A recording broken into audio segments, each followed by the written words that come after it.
Gracias por acompañarme en este nuevo espacio, esta nueva grabación y live al mismo tiempo sobre el viaje heroico del liderazgo femenino. Un tema que a mí me apasiona, básicamente porque yo adoro conversar sobre lo femenino, el liderazgo femenino, nuestro poder para cambiar el mundo y para también cambiar aquello de nuestra historia. La otra historia de la mujer es básicamente el centro de trabajo de mis investigaciones durante muchísimo tiempo. Y dentro de lo que son esas investigaciones está, por supuesto, mi tema favorito, que es María Magdalena, y lo que ella representa para nosotras las mujeres, su vida, su legado, su liderazgo. María Magdalena, la Magdala, Miriam, la Torre, es decir, tiene muchos nombres con los cuales podemos comprender su poder y su lugar, no solamente en la historia, sino también en la religión. De hecho, en una de las religiones más importantes, que son la judía y la cristiana.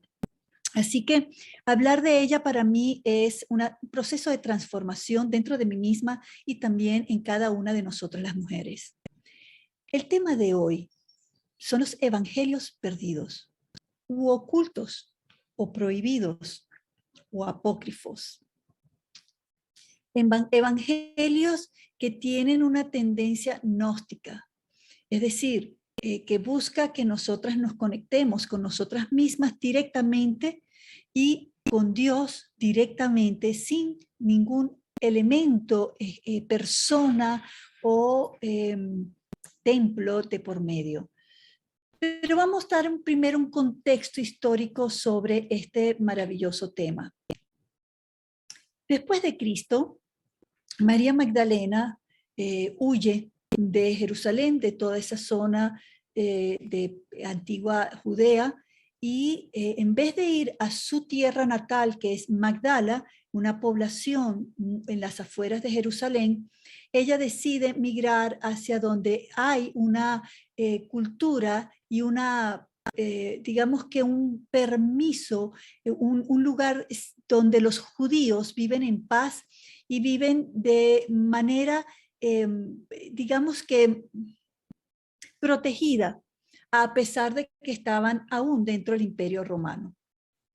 Ella, después de huir al sur de Francia, deja pues una estela de conocimiento, de sabiduría, de profecías y de la palabra de Jesús, que se transforma en su legado y que por supuesto ya en lo que es la Galia, que hoy en día entendemos como el sur de Francia, ella se expande de manera ilimitada y es además sumamente respetada, querida y adorada.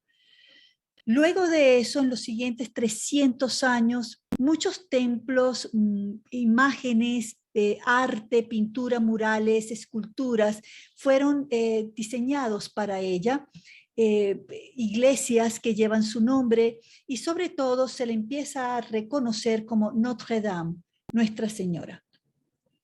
Y gran parte de esas iglesias de Notre Dame son en nombre de ella y no de María, la Madre de Jesús. Entonces, Notre Dame se transforma en la comunicación del ser humano y en la psique del ser humano con lo femenino sagrado, con la divinidad femenina, con la que para los judíos hasta no hacía mucho era la esposa del Dios y la diosa madre en sí, Asherah, y por supuesto Shekinah. Entonces, estas imágenes todavía prevalecían vivas en varias de las tribus judías y sobre todo en ciertas tendencias judeocristianas y también en el cristianismo primitivo. María Magdalena, hasta ese momento, hasta 300 años después de Cristo, era considerada una mujer sabia, hermosa, inteligente. María, la madre de Jesús, no era seriamente mencionada. Muy pocas personas la consideraban como un ser extraordinario, más allá de su maternidad incondicional. Y Magdalena era realmente el centro de atención como mujer, como apóstol de los apóstoles, y las mujeres en general eran las que conllevaban los rituales de comunicación, de bautismo, de palabra de Jesús. Eran las sacerdotisas, para llamarlas o identificarlas de alguna manera, y lo hacían en cuevas, en sus casas e inclusive en los templos. Hasta ese momento, los apóstoles varones, entre ellos Pedro, habían predicado la palabra de Jesús en mayor o menor grado, unos con más fuerza que otros, y los evangelios no fueron escritos por ellos, fueron escritos por quienes escucharon a quienes escucharon a quienes escucharon las palabras de ellos. Por ende, el Nuevo Testamento es un legado de personas que heredaron esa palabra. Sobre todo que esa palabra en aquellas épocas no estaban escritas como tales, eran a través de trovadores, eran a través de lo que ahorita llamamos storytellers, o que cuentacuentos. Y por supuesto estaba enmarcado en un espacio de alguna forma oculta, porque todavía el Imperio Romano los estaba persiguiendo, todavía tanto los cristianos como los judíos estaban siendo condenados a la crucifixión, a la hoguera, y no era fácil la predicación de la palabra de Jesús. Sin embargo, tuvo una expansión tan grande, pero tan grande, que en el año 325 Constantino decide nombrar al cristianismo como la religión oficial del Imperio Romano. ¿Qué estaba sucediendo en ese momento? En el año 300, 325 y luego hasta el 400 y 500 después de Cristo. El Imperio Romano estaba ya en peligro, estaba perdiendo fuerza, estaba perdiendo presencia y poder, sobre todo en las zonas de la provincia de este imperio. Había constantes invasiones de bárbaros y esas invasiones estaban debilitando cada vez más el poder del Imperio Romano en Hispania, hoy en día España, en Britania, hoy en día Gran Bretaña, en la Galia, que es la zona hoy en día conocida como Francia, por supuesto, todo lo que hoy en día entendemos como Alemania y el norte de Italia. Entonces, debilitándose este poderoso imperio, Constantino, quien lo hereda, decide que la mejor forma de refortalecer el imperio era unificándolo a través de una sola religión, una nada más. Él era pagano, su madre era una cristiana y por eso él elige el cristianismo, porque su madre era una devota del cristianismo absoluta. Ella pues estaba entregada en piel y alma, en cuerpo y mente al cristianismo. Y en ese momento Constantino, pues viendo que su madre era una cristiana, él decide convocar a los grandes padres, jefes, cabezas, líderes del cristianismo, de sus diferentes sectas, de sus diferentes formas de existir, en un solo concilio, y se crea el Concilio de Nicea. Y en el Concilio de Nicea están estos hombres, hasta ahora eran solamente hombres, a pesar de que el cristianismo hasta ese momento lo llevaban realmente las mujeres, pero él convoca a los hombres porque él es un pagano patriarcal androcentrista que adoraba al dios Sol masculino. Y entonces, cuando reúne a todas estas tendencias y cabezas del cristianismo masculinas, toman decisiones. Él les dice, yo les pongo al Imperio Romano al servicio de la religión cristiana, pero la religión cristiana tiene que obedecer, tiene que de alguna manera ceder a mis creencias paganas, a mis creencias sobre el Dios Sol. Eso se tradujo en que Jesús toma la imagen de ese Dios Sol. Hasta ese momento él no era un ser divino. Alguna que otra secta lo consideraba como tal, pero en general Jesús no era considerado un ser divino. Era un hijo de Dios que profesaba una nueva forma de entender a Dios, un Dios que ya no era el castigador del Antiguo Testamento, sino un Dios perdonador, un Dios amoroso, un Dios lleno de compasión y que además era omnipotente en esa compasión.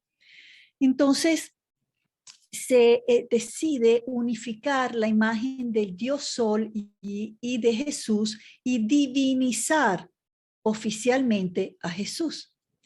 En ese momento, como María Magdalena era la par de él y en la época de Jesús estaba Simón el Magno con su pareja y esposa Helena, que sí había sido una prostituta y que ella, sin vergüenza alguna, porque Simón el Magno o Magnus no tenía ningún resquemor con respecto a las prostitutas, pues ella decide dedicarse solamente a Simón. Entonces, teniendo todas estas dos historias paralelas de Jesús y de Simón el Magno, Constantino también propone separar las historias, desmontarlas y divinizar a Jesús. Para ello, la concepción de Jesús tenía que ser total y absolutamente inmaculada, entendiéndose con inmaculada asexuada. Es decir, que la madre de Jesús no podía haber tenido sexo con su esposo José, a pesar de que ya estaba comprobado que tenían 5 hijos, de los cuales uno era Santiago, parte de los apóstoles que acompañaba a Jesús, y tenía varias hijas hembras. Sin embargo, más allá de la realidad, deciden también inmaculanizar la concepción de Jesús. Entonces viene el ángel, anuncia una concepción sin sexo en la madre de Jesús. La madre de Jesús pare a un Dios. Entendamos la similitud con los dioses del Olimpo. Entendamos que de esa mismísima manera, Zeus concebía seres humanos o semidioses. No tenía que haber una relación carnal, sino simple y sencillamente él, desde su poder divino, etéreo, abstracto, podía hacer que una mujer humana concibiera a un heredero de Zeus. Y asimismo hacían otros dioses. Entonces, de esa misma manera se crea la concepción de Jesús. Una concepción directa de Dios hacia una humana, se crea un semidios, un hombre divino, un hombre carnal, pero que al mismo tiempo es divino, sagrado, y de allí se cambia totalmente y oficialmente la imagen de Jesús. Por supuesto, si esto es así, y dado que el Dios Sol era simple y sencillamente androgénico, no había ninguna conexión con lo femenino, y dado que ya el poder del monoteísmo también se estaba haciendo androcentrista, el poder de María Magdalena tenía que ser minimizado. Entonces, Notre Dame, nuestra dama, sagrada y hermosa, hija pues de toda una tribu benjamita que todavía creía en Asherah y que tenía una influencia muy fuerte de las diosas griegas, se le considera entonces que es un estorbo, porque ellos no quieren que exista después del dios Sol ninguna descendencia humana. Si su ascendencia es inmaculada, su descendencia no puede existir, porque él es asexuado, él no tiene sexo. Entonces, poco a poco comienzan las conversaciones en el Consejo de Nicea, y estas conversaciones y acuerdos y negociaciones conllevan a lo que ya dije: divinizar a Jesús, un ser humano diosificado; inmaculianizar a su madre, una concepción sin sexo, directamente de Dios, que tiene su relación con ella directa; y finalmente María Magdalena tiene que ser desplazada. No puede continuar siendo Notre Dame, no puede continuar siendo la reina de los judíos o la gran princesa, y sobre todo, las mujeres no pueden seguir oficiando los rituales cristianos ni judeocristianos. Esto implicó un cambio social sumamente grande. Dentro de todo este proceso estaban los evangelios. Los evangelios eran 8 evangelios oficiales y una serie de documentos que no eran catalogados como evangelios, pero eran documentos escritos que amplificaban la información de los evangelios. Cada evangelio era escrito por uno de los apóstoles o en nombre de uno de los apóstoles, y de esos evangelios nacen las historias que nosotros conocemos. De esos 8 evangelios, solo 4 fueron seleccionados en el Consejo de Nicea, y los otros 4 que hablaban de María Magdalena, su presencia como reina, como compañera de Jesús, como apóstol de las apóstoles, esos 4 evangelios fueron reprimidos, fueron prohibidos, e inclusive se dio la orden por Constantino mismo de destruirlos.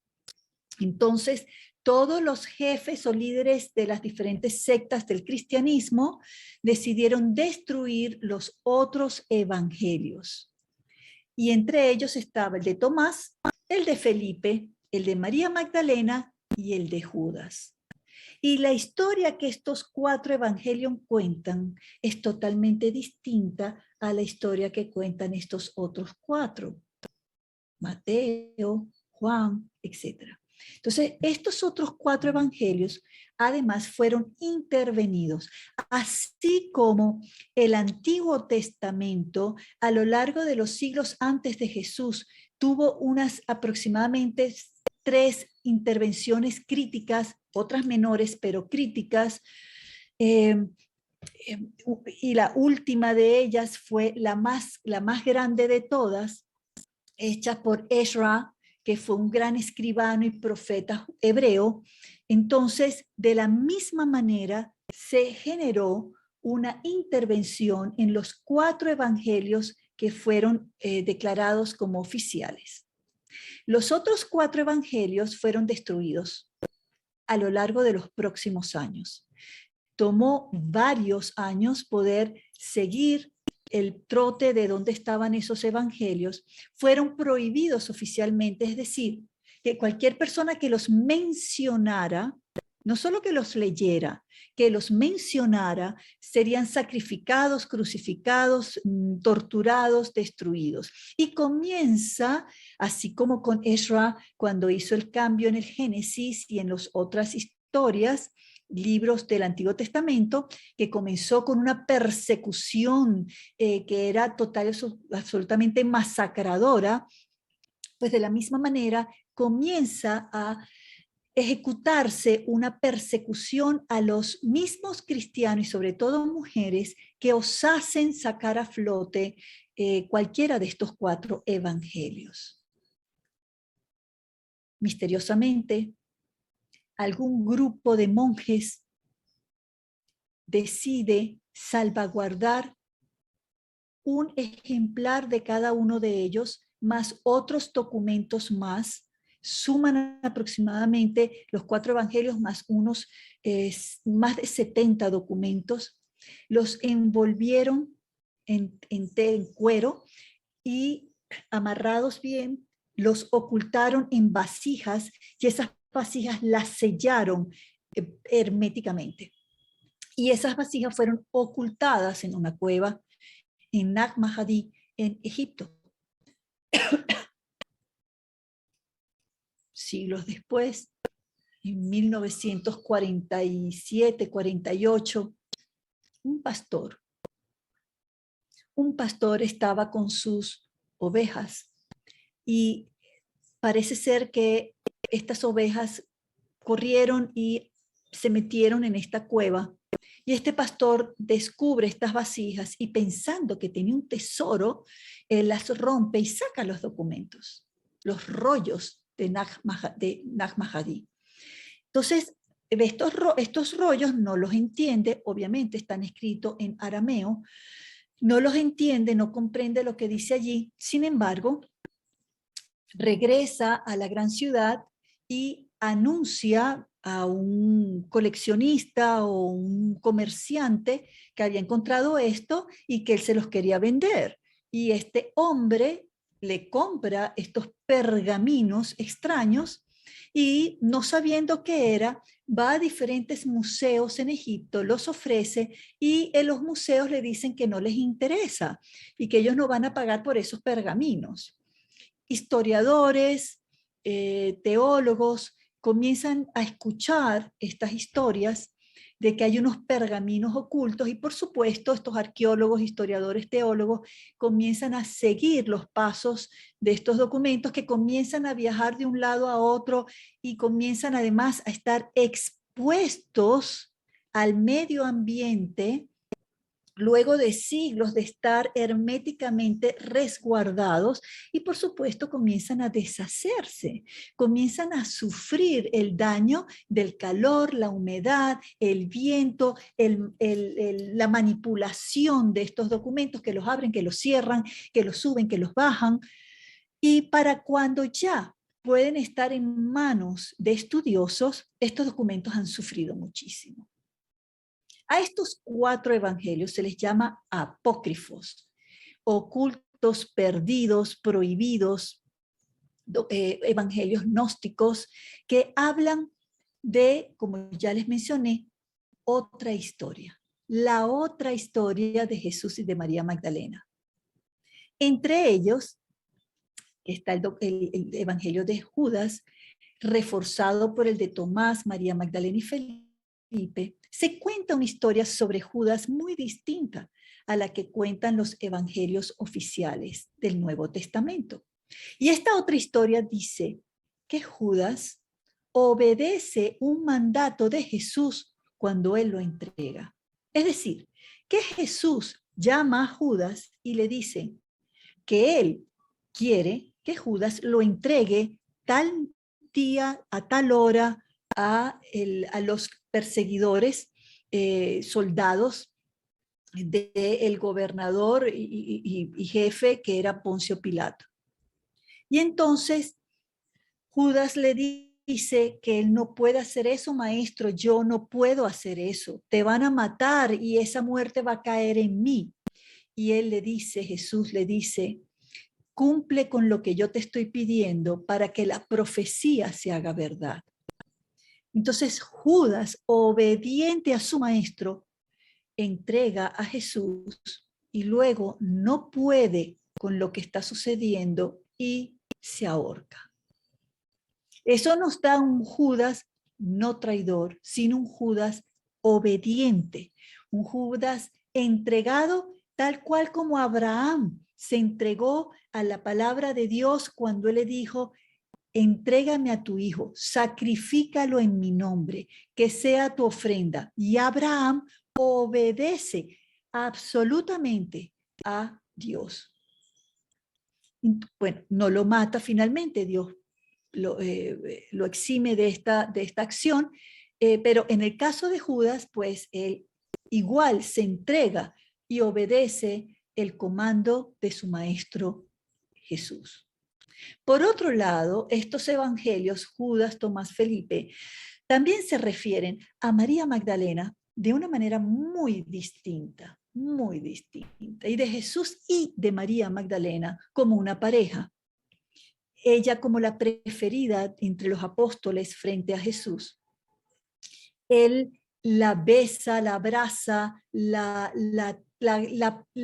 coloca como también la mujer que le habla a los apóstoles y que le habla a las Marías, que eran las otras mujeres que acompañaban. Las Marías era un título, estaba el título de los apóstoles y el título de las Marías. Y esas Marías estaban liderizadas por Salomé, María Salomé y María Magdalena. María no era un nombre, era un título. Y Magdalena tenía un poder tan grande, una sabiduría, una conexión tan grande, que ella era, según estos evangelios, la única que realmente entendía el mensaje y las enseñanzas del rabino Jesús.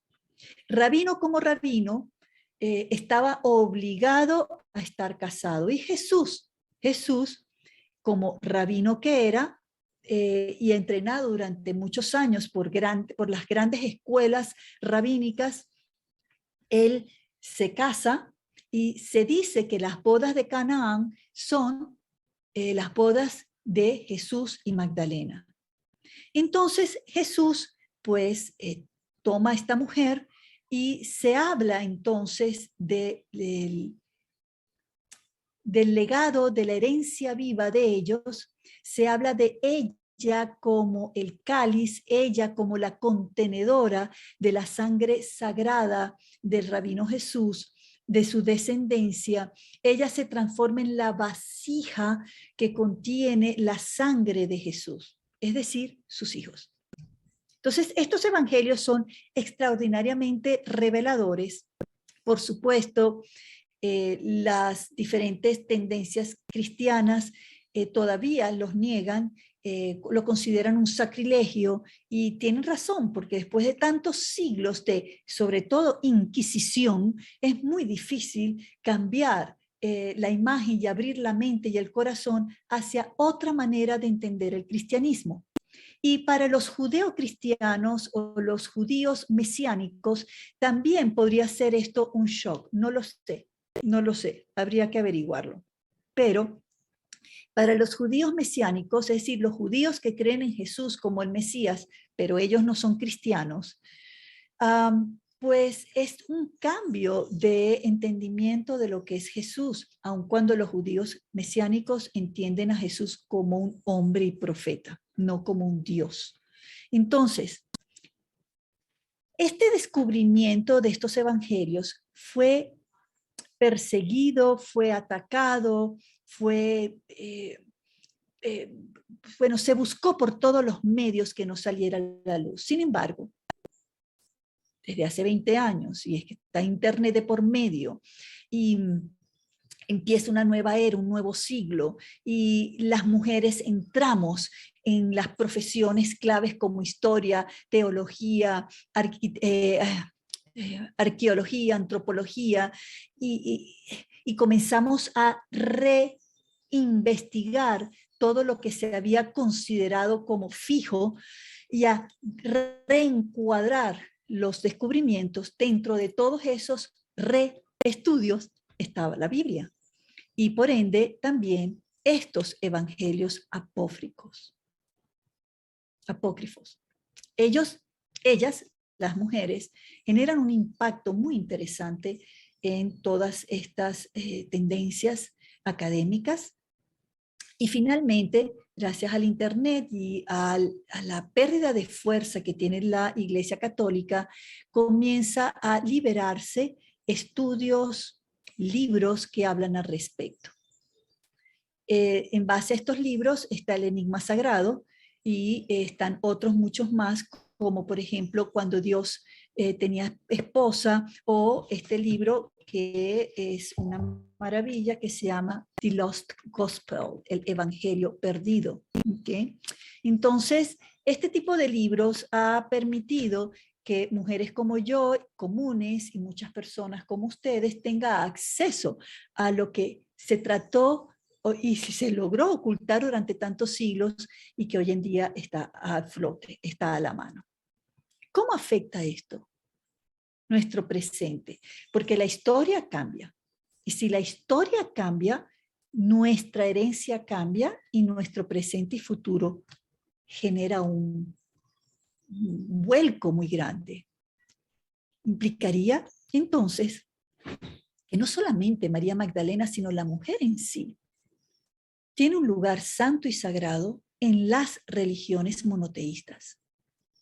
Implicaría también que ya no es necesario perseguir, maltratar, atacar al gnosticismo, es decir, a la conexión con Dios directa, que está bien que haya sacerdotes, rabinos, sacerdotisas, rabinas y muchas otras formas de ser, los ministras religiosas, que apoyan a esta conexión personal con la divinidad.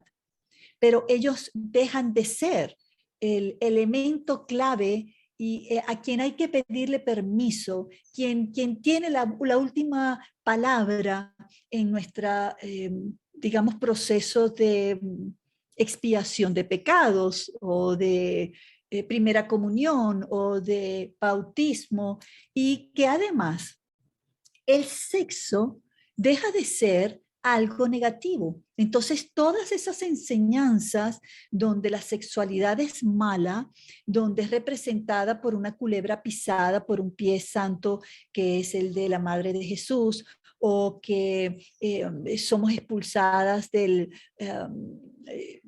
paraíso, del Edén, porque no obedecemos, todo eso desaparece.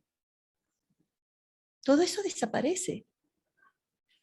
Y entonces empieza una nueva era donde las mujeres no tenemos que luchar más por los derechos, sino simplemente ser con el hombre, ser con la mujer, ser desde la mujer. Entonces, el viaje heroico del liderazgo femenino tendría un giro enorme y la mujer simple y sencillamente entraría en paz con su propia dignidad y divinidad, y las religiones, la economía, los gobiernos, las sociedades, en el transcurso de las muchas generaciones, aceptaría, entendería, amaría la convivencia y el balance entre lo femenino y lo masculino en la divinidad y por ende en la humanidad. Entonces, la madre naturaleza sería venerada, respetada, cuidada, sería protegida del maltrato, de los negocios y de las guerras. Sería un cambio ideológico que afectaría inclusive a la política misma. Entonces, todo este cambio genera un temor muy grande, una resistencia inclusive de las mujeres.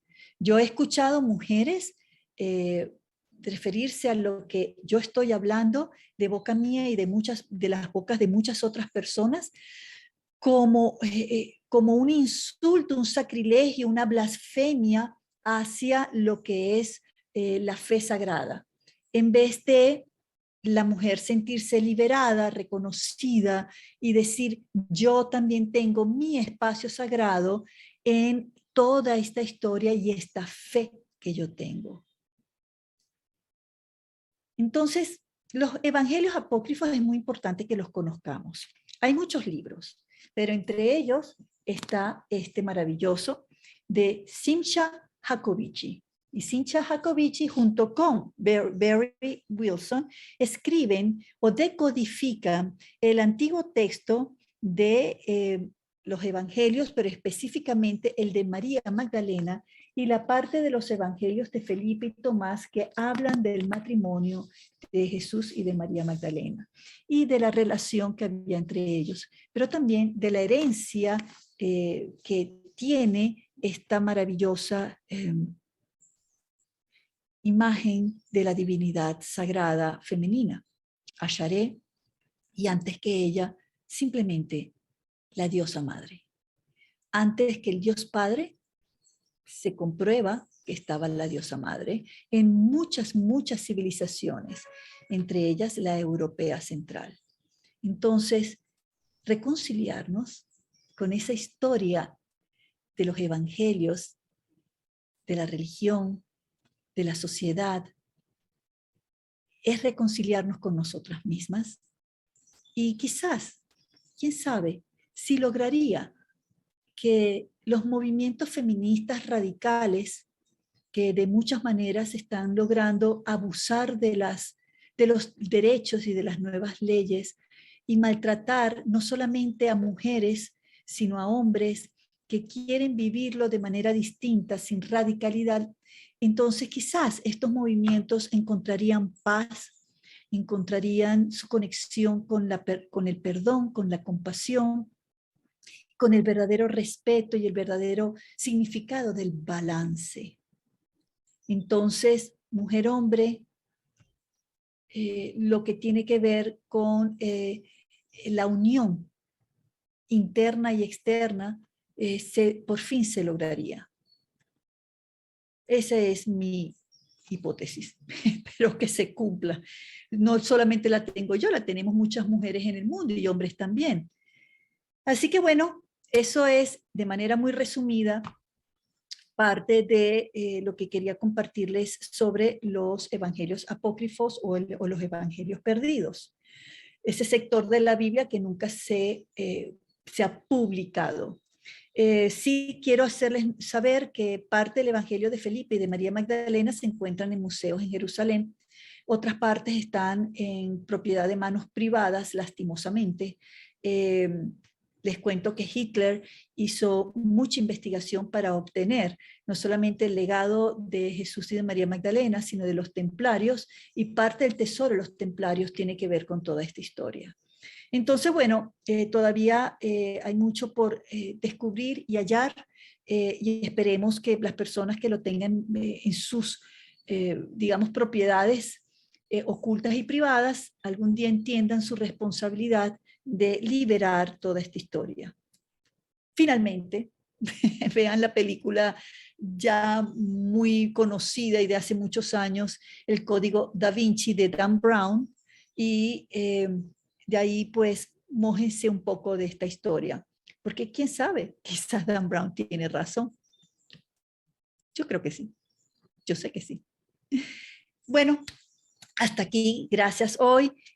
Recuerden acompañarme en Lecturas Arquetipales, un libro nuevo cada mes, donde hablamos de la otra historia de la mujer y del liderazgo femenino de la mujer. Esos libros los leo a veces en inglés y los voy traduciendo tipo storytelling.